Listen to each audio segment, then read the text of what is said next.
Purvanchal Bharat news आप देख रहे हैं और पूर्वांचल भारत न्यूज़ की टीम आज मौजूद है देवरिया जिले में। देवरिया जिला का यह विधानसभा है रामपुर कारखाना।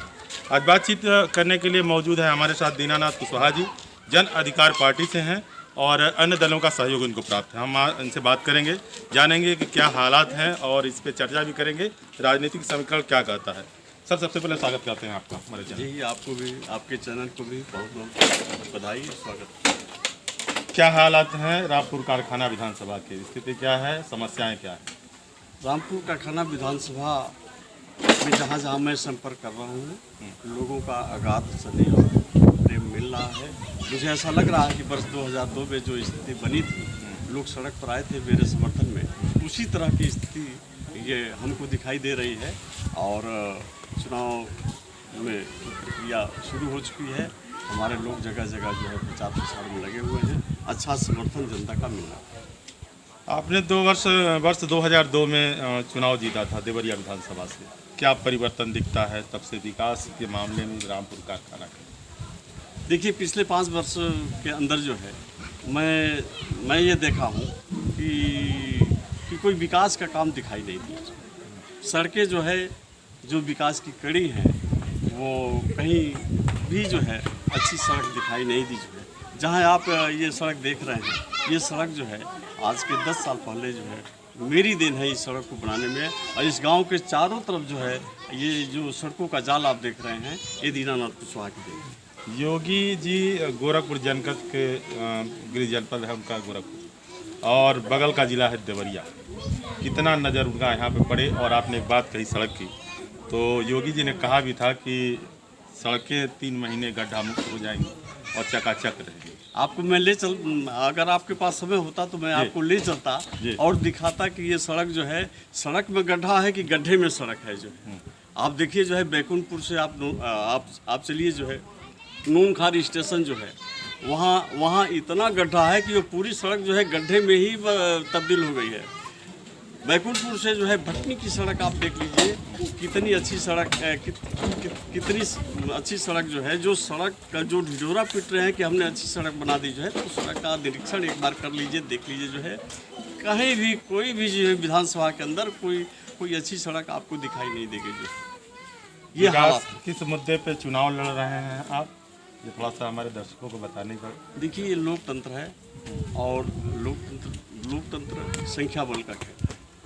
और हमारी पार्टी का नारा है कि जिसकी जितनी संख्या भारी उतनी उसकी भागीदारी। उत्तर प्रदेश में पिछले जो है 2017 में जब सरकार भारतीय जनता पार्टी की बनी थी, तो बहुत अच्छा नारा दिए थे कि सबका साथ सबका विकास। सबका साथ तो लिया, सरकार बनाया उन्होंने, लेकिन सबका विकास नहीं हुआ।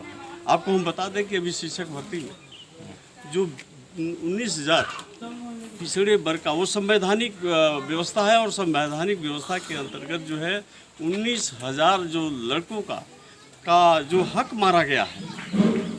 ये कैसे कर सकते हैं कि सबका साथ और सबका विकास। जो है आप देख लीजिए, जो है इसके अलावा जो है IAS की परीक्षा में जो है 338 जो लड़के IAS परीक्षा पास कर दिए थे, इंटरव्यू हो गया था, उनका भी हक मारा गया। और अब तो इस तरह की व्यवस्था बन गई कि आप परीक्षा न दें, आपको सीधे जो है IAS बना दिया जाएगा। और इस तरह से दिल्ली में हुआ भी, तमाम सचिव जो है बना दिए गए। जो है तो ये सरकार क्या कर रही है अब महंगाई, बेरोजगारी तो आपने ध्यान आकृष्ट कराया ही, महंगाई पे आपके क्या विचार हैं?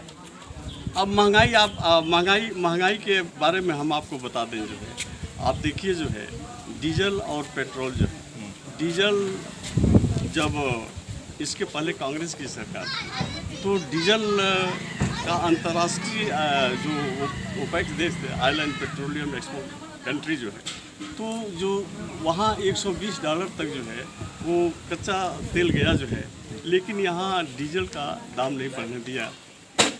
ठीक उसी तरह से जो है थोड़ा सा जो है अब वो पेट्रोल अंतर्राष्ट्रीय स्तर पर बढ़ोतरी हुई, लेकिन यहाँ आप 100 रुपये का डीजल खरीदते हैं तो 58 रुपये उस पर उत्तर प्रदेश और दिल्ली वाली सरकार जो है आपसे टैक्स लेती है। ये डीजल पर जो है 55 रुपया टैक्स है। तो जब डीजल और पेट्रोल बढ़ेगा तो निश्चित तौर पर जो है उसका गुणात्मक असर पड़ता है महंगाई पर। तो महंगाई का बढ़ना है, और हमारे यहाँ आप खाद का देख लीजिए, जो है दुनिया के जो विकसित देश हैं वहाँ खाद पर सब्सिडी दी जाती है और हमारे यहाँ सब्सिडी हटा ली गई। उसका ये असर हुआ कि किसान जो है कहीं का नहीं रहा, जो है और औने पौने दाम पर जो है वो अपना धान बेच रहा है बिचौलियों के हाथ, जो है। तो हम कैसे माने जो है कि ये सरकार किसान विरोधी है, जन विरोधी है, छात्र विरोधी। ऐसी सरकार को सत्ता में बने रहने का कोई औचित्य नहीं। जब महंगाई की बात हुई तो सत्ता पक्ष की बात भी साथ में जोड़ना चाहूँगा। उनके सवालों के उत्तर आते हैं। कहा जाता है जब विकास होगा तो महंगाई बढ़ेगी। भाजपा समर्थक कहते हैं, भाजपा कार्यकर्ता कहते हैं कि जब भी विकास होगा तो महंगाई बढ़ेगी, और ऐसी महंगाई कुछ नहीं है। जब विकास मोदी जी विकास कर रहे हैं, योगी जी विकास कर रहे हैं, थोड़ी सी महंगाई हम झेल भी लेंगे, कोई बहुत बड़ी दिक्कत। ये बात आपने ठीक कहा, लेकिन इसका भी एक मतलब जो गुणात्मक होना, जिसके ऊपर जो है जनता के ऊपर जो बोझ पड़ रहा है, ये जनता इस बोझ को बर्दाश्त नहीं कर पा रही है। जनता के ऊपर इतना बोझ पड़ा है कि लोगों का जो है, आप देखिए जो है हमारे यहाँ बहुत सारे लड़के हैं जो उनके गार्जियन जो है फीस नहीं दे पा रहे हैं, जो है, और जनता जो है काफ़ी परेशान है, जो है।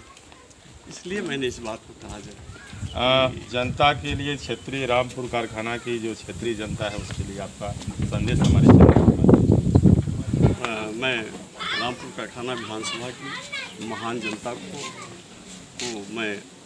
मैं सम्मान करता हूं और उनके सुखमय जीवन की मैं कामना करता हूं, और अगर उनका आशीर्वाद मुझको प्राप्त होता है तो हमारा काम देखा है यहाँ की जनता ने, जो है मैं अपने कार्य से, अपनी भाषा से और अपने कर्म से जो है जनता की अनवरत सेवा करता रहूँगा, ये मैं संदेश देता हूँ। पूर्वांचल भारत न्यूज़ को समय देने के लिए बहुत बहुत धन्यवाद सर आपका।